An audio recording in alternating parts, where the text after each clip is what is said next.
Okay, here's a fun little, I think, practice of a lot of the different ideas and probably others that I'm yet to explore and have explored. Um, I saw this really cool reel on Instagram, reel, whatever it is. Um,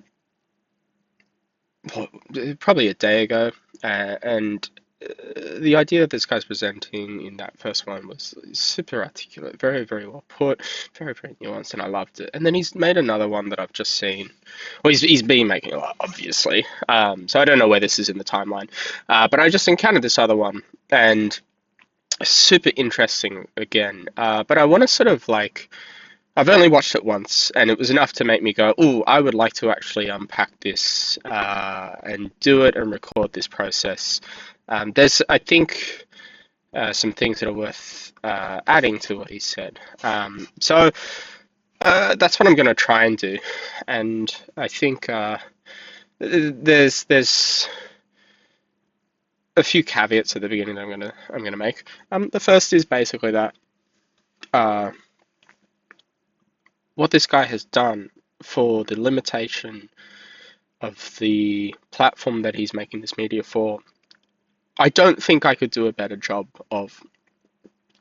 I'd struggle to think of what a better version of what he's done is either. Which is to say that he's got a limited time to be able to present this idea, and so in doing so, he has to shortcut nuance, right? And so it is with admiration and respect that he's even able to do what he can do in such a short time frame that I'm then making this video, which is to basically spell out the nuance that is missed, but not as a point of my idea that, I don't think he knows it. I think it's the opposite. I would be very surprised if this gentleman were to hear my ideas and somehow reject them. I think he's probably more aware of more things than I am generally. And so it's with that sort of perspective that I want to make this video for two reasons. One is that I think spelling out the misnuance on this platform is really useful. Maybe you watch this video in tandem with his, and you realize that, okay, this is always going to be how all information is. It's always going to be an approximation. But also secondarily with the topic that he goes into, specifically with regards to, I think, men and maleness. It's a bigger topic than that, but those aspects that he touches on, I think there's a facet that I feel is worth addressing for how it may allow certain men to hear these ideas and still be accepting of them. Were they to not, then they may actually reject the premise just from his video alone. So that's sort of the broad context. We're going to see if my little shortcuts work as well. They do. Oh my goodness, I'm a computer guy. So we do this, and we do this. Wrong one. There we go. All right. So you can see it's a 3-minute video, so he's got a very short amount of time. I'm probably not going to pause and say much as it's happening, although I might. But, mainly because I don't want to interrupt the flow of his arguments. And as I said, I've only seen this one, so I haven't made any notes on where is a good time to pause, but I will attempt to sort of add the nuance that I think is missing and to contextualize what he's saying, even within the broader, I guess, information that I'm aware of out there with regards to what he's talking about. So it seems at this point the obvious bottom line answer is that over time, people who care about the world should nominate and support mostly millennial and Gen Z women. Let's see. So it seems at this point the obvious bottom line audio answer seems out of is that sync, over but time, it is what it is. People who care about the world should nominate and support mostly millennial and Gen Z women who have documented track records in social services and community organizing. All right. Because so it's an interesting premise. What crimes are they likely to be hiding? Probably none. In what ways are they likely to have abused power? They are where they are because they've done the opposite. Now, for those to whom this does not seem obvious or politically viable, I would say look at your assumptions about who is cool and charismatic, who can activate young male voters if that's your concern. All right, I want to pause there for a moment because that's, I think, very interesting. So, um, he's challenging people who may reflexively hear what he says as his premise and is trying to bring them in. And he's doing it within a narrow framework. And again, it's a limitation of the time that he has. So that is sort of, I think, the thing I really want to expand on. But I'm going to let him then pose this hypothetical to this group that he's actually trying to address. Assumptions are soaking in misogyny and a misattunement to young people that becomes its own feedback loop. For some people left of center especially, this anxiety is legible in the desire for a Joe Rogan of the left. This is a reactionary fantasy about social glue deriving from a man's approachability, gregariousness, counterculture views, and a willingness to be provocative. Hassan Piker is playing that role now, and to the extent he's backing young women activist DSA candidates, that's as good as it gets. All right, cool. We're going to pause again. It's really important to me in how I'm hearing everything you're saying before I then expand on it is that you could go into all the fine detail every single word he says and find disagreements, but I think it's more important to understand the general approximation he's trying to give through this specific lens with regards to Hassan Piker and Joe Rogan, right? That's actually the broader context that I'm paying attention to, not the specifics of all his specific claims in terms of maleness or whatever. It's like you could argue to the cows come home over the specificity of the words that he's using, but the general idea is, I think, the more important one that I actually want to expand upon. as good as it gets. The desire for more than that from a charismatic male influencer or politician is to somehow believe that patriarchy can be reformed. And this is just as delusional to me as believing that capitalism can be reformed. And All right, cool. Now that's the idea that I'll unpack, and I understand why he can't do it in this video. It's that maleness and patriarchy are like inherently tied, and before people reflexively hear me say that and presume that like I must not know what patriarchy is, I beg you to pause that idea. We'll finish the rest of this video, and then I would like to add. as long as we maintain the fantasy, both for ourselves and projected onto others, that the left really needs strong and virile male leadership, we are not just thinking about the lost boys out there who want their leader to wear flannel shirts and ball caps and have a murderous history in the Marines we really want to believe they've recovered from. We are stonewalling young women leaders who actually have the organizational and caregiving skills to do what needs to be done to survive capitalism and climate crisis. I'm not saying all men should take a seat. I know that people like Mamdani and Avi Lewis have had their entire lives shaped by feminism.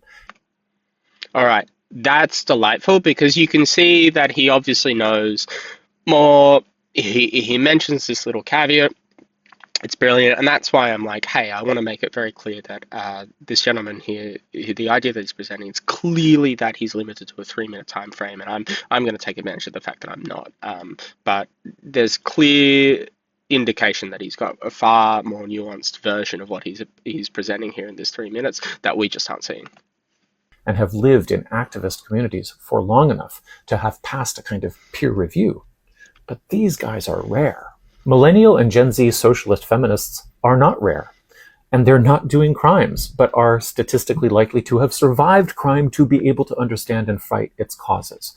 And we don't have to spend months agonizing over their mysterious internal lives by poring over Reddit posts or discussing the unique ways in which they can be forgiven for PTSD or substance abuse blackouts. You know, there's this old anarchist axiom that you can't trust anyone who runs for office because they want power. And a lot of old anarchists, however, were also disgusting misogynists. The women political leaders I'm thinking about in Interview and Boost don't want power, but they rather seek to expand their networks of care. And I personally believe the coolness of the shit-talking bro streamer will fade as these women rise. Maleness is boring in relation to care. So, all right, cool. This is our idea. Not going to explore it much further there. All right, and boom. Okay, so there are a couple of, I think, like beats in what he's discussing that I think are worth expanding further, and specifically for, I think, by virtue of the time frame limitation that he has, the potential like walls that it might put up for people hearing this that reflexively want to object. Ultimately, me making this video is in the hopes that actually people will more fully understand what this gentleman's getting at. Also, my brain can't remember what his name is, so you bear with me 2 seconds. I'll flag his handle because I don't want to not give credit where credit is due. This is Matthew underscore Remsky. Yes, very cool.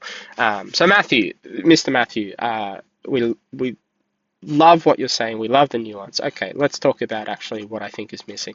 So the first thing is this.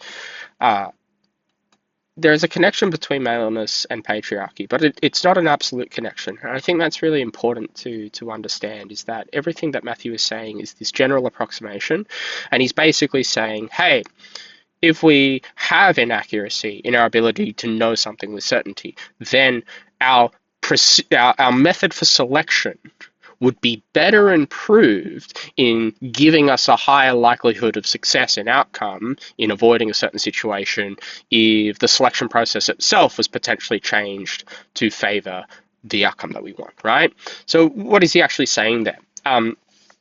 He's basically pointing out the fact that, like, yeah, women statistically don't do violence and don't do the kinds of things that men statistically are more likely to do. And this is really important. It's not that it's every man. And maybe that's, I think, a little loss in the shortness of how Matthew has to present his ideas. And I'm a little concerned that, like, young men might hear that and reflexively, like, fight back, because it sort of is basically saying, if you're a guy, because you're part of this group that does actually do these things more often, we don't think you should be in power. You aren't responsible enough to be in power. And he uses, I think, this example of Joe Rogan and Hassan Piker still existing as influences within a patriarchal sphere. But I think this is really important to understand, that it's not just men who do this. There's also women who do this. It's just that they're less likely to. And it's because the women who do this are more generally negatively impacted through the persistence of the patriarchal sphere, right? And so there's a reason why you see that more women are progressive, because they're more negatively impacted by views that don't cater to the fact that they are downtrodden upon, right? And this is really important then. It's not that there aren't positive male influences. And I think Matthew's a perfect example of this. Somebody who is rhetorically as coherent as he is, as capable of taking some complex idea and at least simplifying it down enough to the point that he can present something like that in 3 minutes and do it pretty bloody well. It's like, hey, I would put that guy in a position of power, but not because I think he's some big strong leader who's going to cut through all the nonsense. It's actually because I believe that he's capable of self-reflection and of nuance and of recognizing his own shortcomings. And this is something that's really important to understand. It's that most men I encounter in my life are not capable of that. I encounter a far larger percentage of women who are capable of that. And I think what he's getting at, which would be my perspective as well, is that it's very hard to be able to do that unless you've been on the receiving end of it, and women then statistically more often than not on the receiving end of it. At the very least, and this is me just sort of spitballing a general idea, I don't have immediate references to be able to back up, so I could easily be wrong. But in my lived experience, I was a victim of domestic abuse and also a domestic abuser at the exact same time as a child, right? And the one benefit that I, as a person, have as a result of that experience is that as I stopped being an abuser but kept being a recipient of abuse, it made me very quickly realize that the apology and reconciliation that I was seeking with the parent thoughts that were causing that, uh, in order to like form a functional relationship with them, was also the same thing that the person that I was doing what I was doing to would also need from me. And as an adult now, um, and a lot of effort and a lot of reflection, a lot of work, I'm able to look at the things that I did and understand them in a broader context that at the time I was a child and I didn't know how to live in the world, because as it turns out that takes time to develop and it doesn't happen automatically. And I had somebody demonstrating a really bad example to me and I learned those bad examples and all the reasons, but ultimately that in spite of all those reasons, it's not an excuse for what I did, and it doesn't absolve me of the responsibility of taking ownership of it for the person that I also hurt. And that's something that I think most men don't ever have to really deal with in their life because they live in a system typically that supports them. And it's also, I think, why uh, a lot of men then really struggle when they start to be called out for being silent with regards to abuse that people suffer. And it's because if you've been on the receiving end of that kind of abuse, it's very easy to recognize how silence actually allows it to be perpetuated. Um, and so when you know stats that 1 in 10 men, for example, uh, will rape somebody or sexually assault them, um, and if 9 out of 10 men don't say anything when they see some kind of rape or sexual assault, uh, I'm not going to look at 9 out of 10 men, or 8 out of those 9 men, and go, well, 8 out of 9 of you were still fine, because all of them are silent. And so it's very hard for me to discern which of those 1 of 9 that don't say anything might actually be the really bad person. And this is, I think, really important, is that that's obviously not a unique thing for me as somebody who's suffered abuse. When we look at the stats on how much more likely women or minorities are to be the victims of abuse, we can very much quickly understand and see why they're far less likely to be perpetuators of abuse later on, right? And tying into Matthew's comment on expanding network of care, I think it goes a step deeper than that, which is that it is through empathy that people are able to see that general circumstances can be improved through specific actions, and empathy is something that is learnable. You can develop it, right? And men are not put, generally speaking, in conditions that require them to. And so that's why there's this discrepancy. But I think it's really important then that uh, young men who see Matthew's video and might reflexively be like, oh, this is wokeness, or this is trying to move men out, or attacking my maleness. It's like, can you not see that Matthew is a really good example of positive maleness? What an incredibly nuanced view from a gentleman to be able to have so much complexity and be able to bring it down. But then the real question is that a male only trait? And the short answer is no. And so maleness stops being this really important thing once you recognize that we're just people being people. And if you're looking for encouragement of, maleness and what being a man is, if you're looking for people who continue to reaffirm what it isn't, you will fall down the pipeline eventually. But instead, if you just look at men who are consistent in demonstrating respect and humility and empathy and a curiosity to learn, you'll find that you'll just stop following men who have maleness as part of their identity. So there are some incredibly intelligent, influential men um, that I follow, and everything that they say could be said by anybody. It's not their maleness that makes them capable of having the understanding, right, to be able to do what they do. And I think that that's really important in how we think about leaders as well, because then what I hope young men hear is that not that we should only vote for progressive women, but rather that we should only vote for people who have this track record of proven behaviour. And so Matt Dunn is this really good example that he references that too. He's like he's talking about this like peer-reviewed vetting process. But I think also, really importantly, that this is not something that you only apply to men, but you also apply it to women. It's just that, statistically speaking, the majority of those women are probably fine, and that there's a much smaller percentage of men relative to that are also fine. And so when we're hedging our bets, we go with the approximately more likely outcome, right?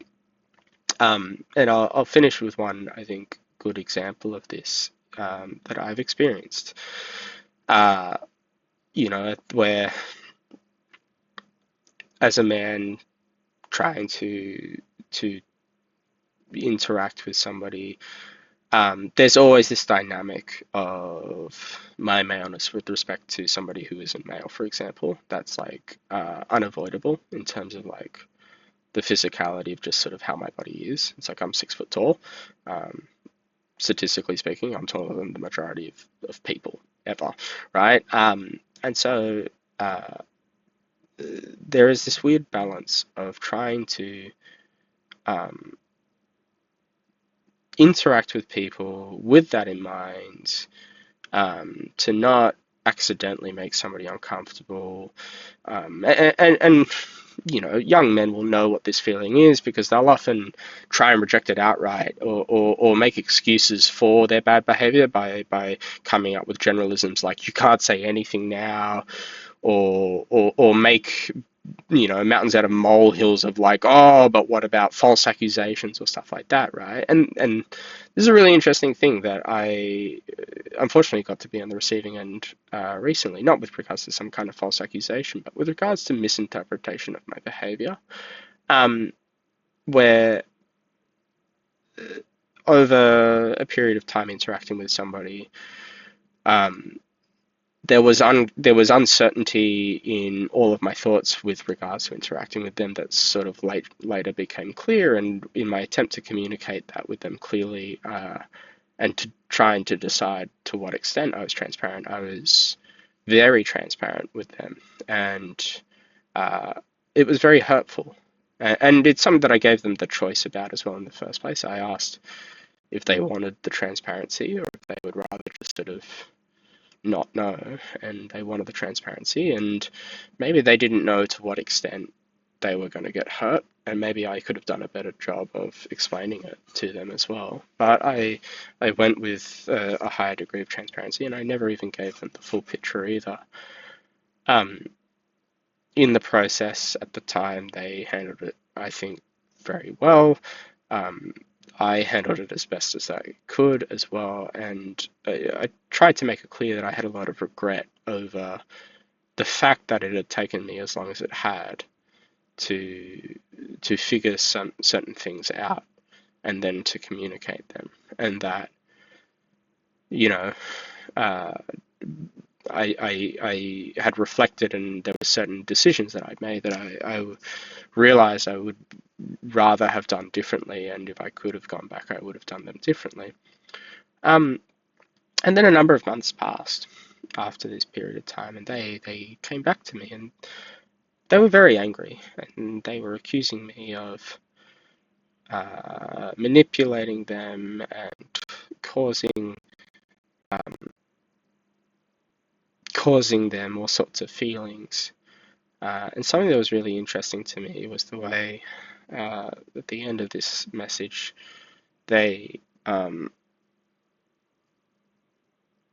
presumed that I would just deny what they were feeling, that I would, make excuses or defend myself. That my reflexive instinct would be to defend myself. And this is, I think, the fault of being, I think, often a man.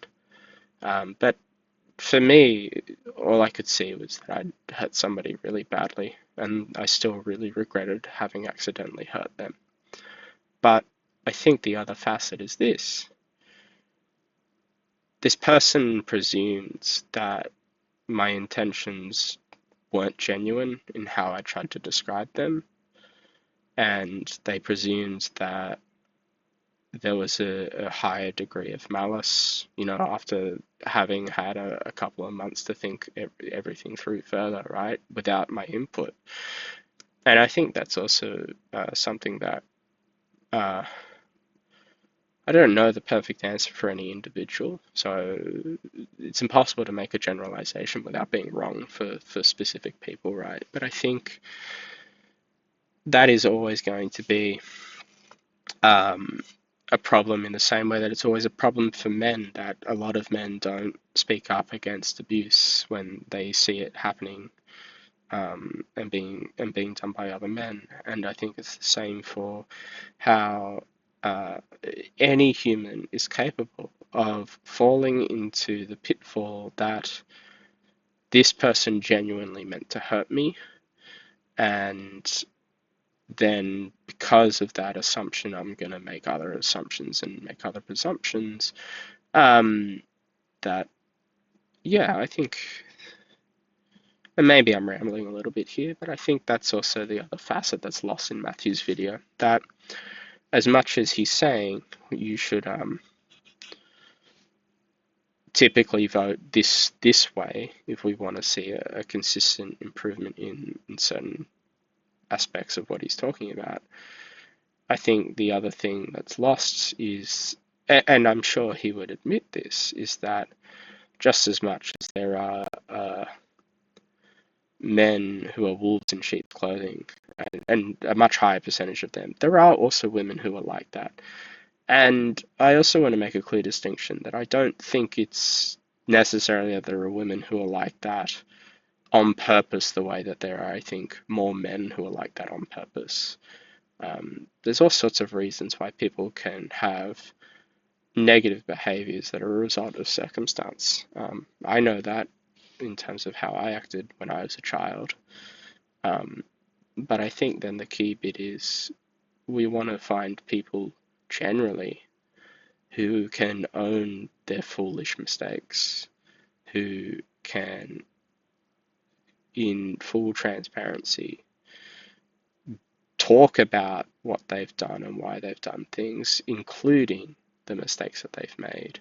And I think that is actually the litmus that we want, is that we want to vet our sources appropriately, and that, generally speaking, maybe progressive women are more likely to be good than men, but I think the issue underlying both sides is that lots of grown-ups don't take accountability for their actions, and when they are faced with the prospect of doing so, it is such a wound to their self-image and their pride, that they actually just refuse and reject it outright. And it's just that, I think, generally speaking, men get away with that far more often than minorities and women do. Anyway, those are some thoughts.